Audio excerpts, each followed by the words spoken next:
যেমন খুশি তেমনভাবে ডিউটি করে আসছেন ইরানি গ্রাম পঞ্চায়েতের ৩ নম্বর ওয়ার্ডের অঙ্গনওয়াড়ি সেন্টারের হেল্পার। ঘটনার বিবরণে জানা যায়, কৈলাসহর মহকুমার অন্তর্গত ইরানি গ্রাম পঞ্চায়েতের ৩ নম্বর ওয়ার্ডে রয়েছে অঙ্গনওয়াড়ি সেন্টার। সেই সেন্টারের হেল্পার চলতি মাসের ৪ এবং ৫ তারিখ অঙ্গনওয়াড়ি সেন্টারে আসেননি। সেই মোতাবেক অঙ্গনওয়াড়ি সেন্টারের ইনচার্জ রেজিস্টারে ২ দিন অ্যাবসেন্ট দিয়েছেন।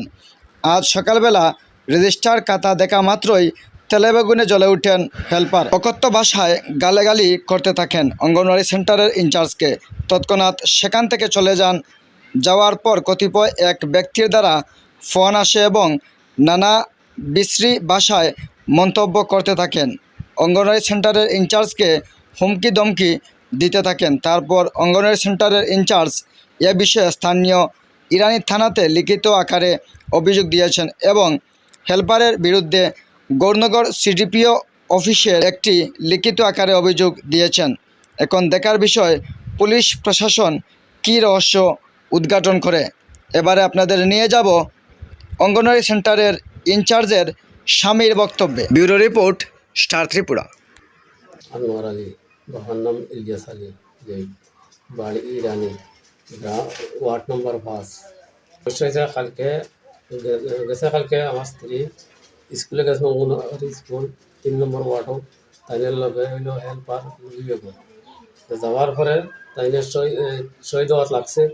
দেওয়ার পরে ৪-৫ তারিখ গেছে না, অ্যাবসেন্ট আছে। এখন জিগাইছে তাইন বলে এইখানে অ্যাবসেন্ট হয় না, তুমি আইসো না, আমি অ্যাবসেন্ট দিছি।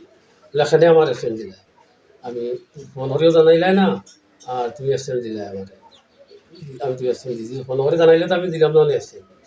এরপরে তো স্কুল করছো, তারা কথা কাটাকাটি করি আছে। এরপরে কইছে আজকের কথা, যেন আমি আজকে আইতাম না স্কুলও। তখন কইছে তুমি না আইলে একজন রান্নাও দিও, আর নাইলে তুমি ছুটির খবর দিও। বলে না, আমি পারতাম না, তুমি ডাল চাউল পাঠিয়ে দিলে। কইয়া তাই পরে বাড়িতে আইছে। আবার পরে মানে তাই বাসুরটা কইছে মৌসুর আলী। তাই না ফোন করছেন আমার স্ত্রী গেছে করার সাথে করিয়া জিজ্ঞাসা, হ্যাঁ আমার বাইর বউরে তুমি এখানে অ্যাবসেন্ট মারবে, তুমি অ্যাবসেন্ট মানডা খেয়ে তুমি কি করে অ্যাবসেন্ট মারছো খেয়ে আমার ঘরে। এখন আইতাম নি, আইলে ফারিলেই মু ছিড়িলেই মু হরিয়া হুমকি দিছে বেতারে। কারণ হুমকি শুনিয়া তো আমি তো সাজো, আমি তো জানি না। তাই স্কুল থেকে আইসুন আওয়ার পরে তাই না আমার কাছে গেছেন, ইয়া হয়েছিল আমি লাগাবাড়ি খাজো আমার বাইরে। তো কইস গেছেন ইয়া কইছেন যে এই ব্যাপার এরকম এরকম হুমকি দিছে। তা আমি বলছি তোমার অথরিটি আছে, অফিসও জানাইছো নি?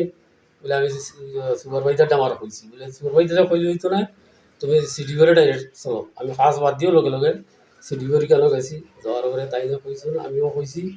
হওয়ার পরে সিডিও কইছে ঠিক আছে, এটা তো আমরা করতে পারতাম না, তখন মারার হুমকি দিছে, তোমরা আইনের আশ্রয় লো। তখন আমরা গিয়া থানাতে গিয়ে একটা আমরা জিডিও দিয়ে আইছি বাড়িতে। স্থলিতা বেগম, স্কুলের মাস্টার নিয়ে আমরা নিয়া বিচার চাই।